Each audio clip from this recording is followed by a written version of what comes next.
আব্দুল্লাহ ইবনে আমর ইবনুল আস রাদিয়াল্লাহু তাআলা আনহু তিনি বর্ণনা করেন, একদিন আল্লাহ তাআলা রাসূলের সঙ্গে নামাজ পড়ার জন্য আমরা সকল সাহাবীরা অপেক্ষমান দাঁড়িয়ে আছি। নামাজ এখনো শুরু হয় নাই। হঠাৎ করে এমন সময় আল্লাহ তাআলার পয়গম্বর সকল সাহাবীদেরকে ডাক দিয়ে বলেন, সাহাবীরা রে, এখন যে ব্যক্তি এই দরজা দিয়ে যে মসজিদের মধ্যে প্রবেশ করবে এই ব্যক্তি আল্লাহর জান্নাতি। আল্লাহ তাআলার পয়গম্বর যখন এমন করে বলেছে, কে সেই ভাগ্যবতী?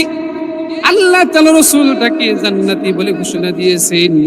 কিছুক্ষণ পরে দেখা গেল একজন ব্যক্তি, একজন সাহাবী উজু করে এখনো শরীরের মধ্যে এখনো উজুর পানিগুলো টপ টপ করে জমিনের মধ্যে পড়তেছে, শরীরটা এখনো ভিজা।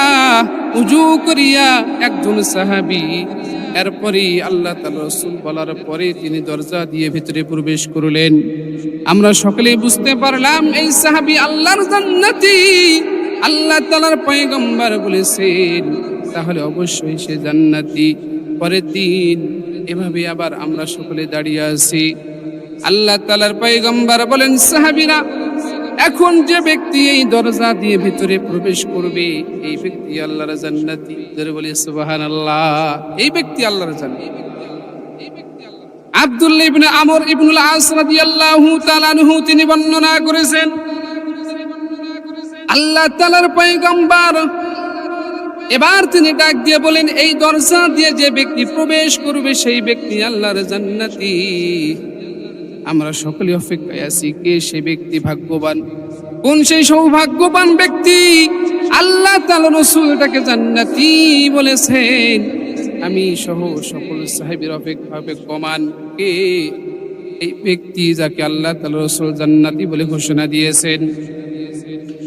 আব্দুল্লাহ ইবনে আমর ইবনুল আস রাদিয়াল্লাহু তাআলা আনহু তিনি বলেন, আমরা লক্ষ্য করলাম প্রথম দিন যেই ব্যক্তি ওই দরজা দিয়ে প্রবেশ করেছে ওই ব্যক্তি আবার দ্বিতীয় দিন ওই দরজা দিয়ে ভিতরে প্রবেশ করলি। একই ব্যক্তি দ্বিতীয় দিনেও ওই দরজা দিয়ে মসজিদে প্রবেশ করছে। আব্দুল্লাহ ইবনে আমর রাদিয়াল্লাহু তাআলা আনহু তিনি ডাক দিয়ে বলেন, তৃতীয় দিন আবার একই কথা আল্লাহ তাআলার পয়গম্বর জবান দিয়ে বললেন, সাহাবীরা, এই দরজা দিয়ে যে ব্যক্তি এখন প্রবেশ করবে এই ব্যক্তি আল্লাহর জান্নাতি। আমরা সকল সাহাবীরা অপেক্ষায় আছি, কোন সেই সৌভাগ্যবান ব্যক্তি যাকে আল্লাহ তাআলা রাসূল জান্নাতি বলেছেন।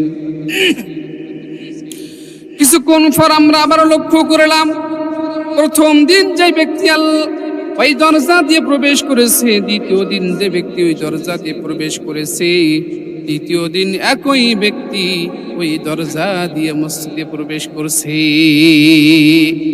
সাহাবায়ে কেরাম তারা সকলেই চিনতে পেরেছে একই ব্যক্তিকে আল্লাহ তাআলার পয়গম্বর 3 দিন জান্নাতি বলে ঘোষণা করেছেন।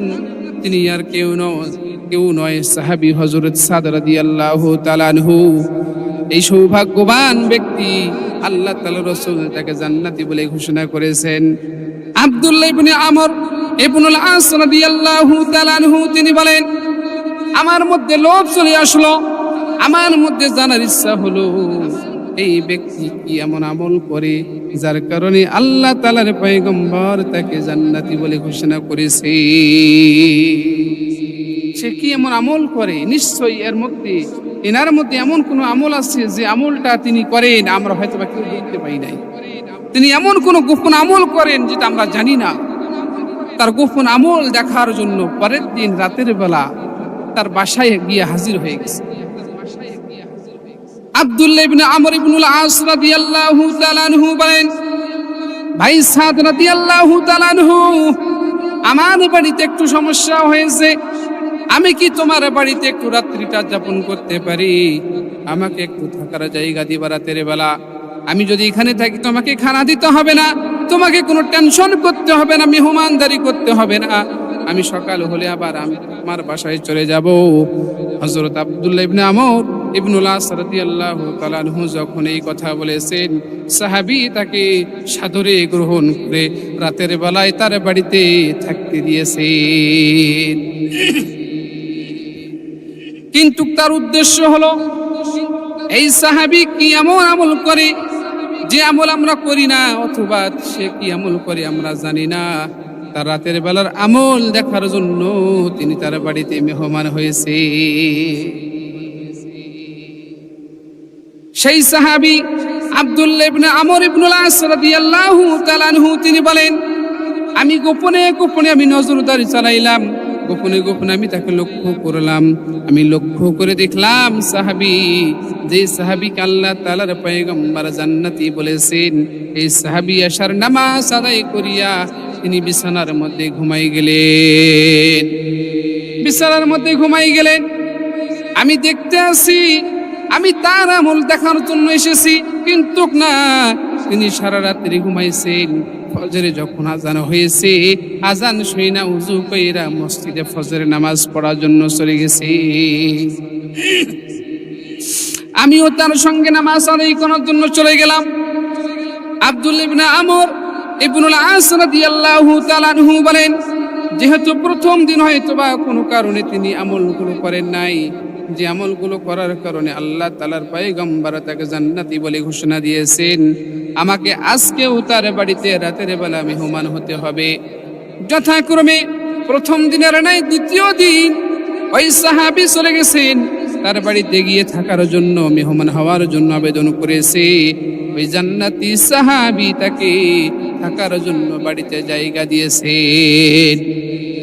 আব্দুল্লাহ ইবনে আমর ইবনুল আস রাদিয়াল্লাহু তাআলা আনহু তিনি ডাক দিয়ে বলেন, দ্বিতীয় দিন আমি তার আমল দেখার জন্য না ঘুমাইয়া জাগ্রত অবস্থায় তার দিকে তাকিয়ে আছি। প্রথম দিনের নাই তিনি এশার নামাজ আদায় করে ঘুমাই গেলেন। আবার ফজরে আজান শোনার পর তিনি নামাজ আদায় করার জন্য মসজিদে চলে গেছে। তিনি অবাক হয়ে গেলেন। প্রথম দিন কোনো আমল করলেন না। আমি মনে করেছি দ্বিতীয় দিন মনে হয় তিনি আমল করবেন। না না, দ্বিতীয় দিন কোনো আমল করলেন না। তৃতীয় দিন আবার তিনি তার আমল দেখার জন্য তার বাড়িতে হাজির হয়ে তার বাড়িতে থাকার জন্য আবেদন করেছেন। তিনি যথাক্রমে থাকলেন, কিন্তু না, প্রথম দিন যেমন, দ্বিতীয় দিন যেমন, তৃতীয় দিনও তেমন একই অবস্থায় তিনি রাত্র কাটাইলেন, ফজরের নামাজ আদায় করলেন। এরপর তিনি এই সাহাবীর সঙ্গে মুখামুখি দাঁড়িয়ে গেলেন। সাহাবীকে ডাক দিয়ে বলেন, ভাইজান, আপনাকে আল্লাহ তাআলা রাসূল এইরকম করে 3 দিন আপনাকে জান্নাতি বলেছেন। আমি আপনার বাড়িতে 3 দিন অবস্থান করেছি আপনার আমল দেখানোর জন্য, কিন্তু আপনার মাঝে তো আমি এমন কোনো আমল দেখতে পাইলাম না, যার কারণে আপনাকে আল্লাহ তাআলার পয়গম্বর জান্নাতি বলে ঘোষণা দিয়েছেন। সাহাবী ডাক দিয়ে বলেন, ও আমার ভাই, আল্লাহ তাআলার পয়গম্বর যদি আমাকে জান্নাতি বলে 3 দিন ঘোষণা দেয়, তাহলে তো আলহামদুলিল্লাহ। তবে হ্যাঁ, তুমি যে আমল দেখার জন্য আমার বাড়িতে গেছো, এমন কোনো আমল আমি করি না, এমন কোনো আমল করি না যে আমল দেখার জন্য তুমি আমার বাড়িতে মেহমান হয়েছো। তবে হ্যাঁ, এমন একটা আমল করি, যে আমলটা আমি করি সেটা হলো, আমি যখন রাতের বেলা বিছানার মধ্যে যখন আমি ঘুমাইতে যাই, ঘুমানোর পূর্বে আমাকে সারাদিনের মধ্যে, এই দিনের মধ্যে আমাকে যত মানুষ কষ্ট দিয়েছে, আমি সব মানুষগুলোকে ক্ষমা করে দিয়ে প্রশান্ত মন নিয়ে রাতের বেলা ঘুমাইতে যাই। আল্লাহ তাআলার রাসূল মনে হয় আমার এই আমলটা আল্লাহ তাআলার কাছে কবুল হয়েছে, এই আমলের কারণে মনে হয় আমাকে জান্নাতি বলেছে।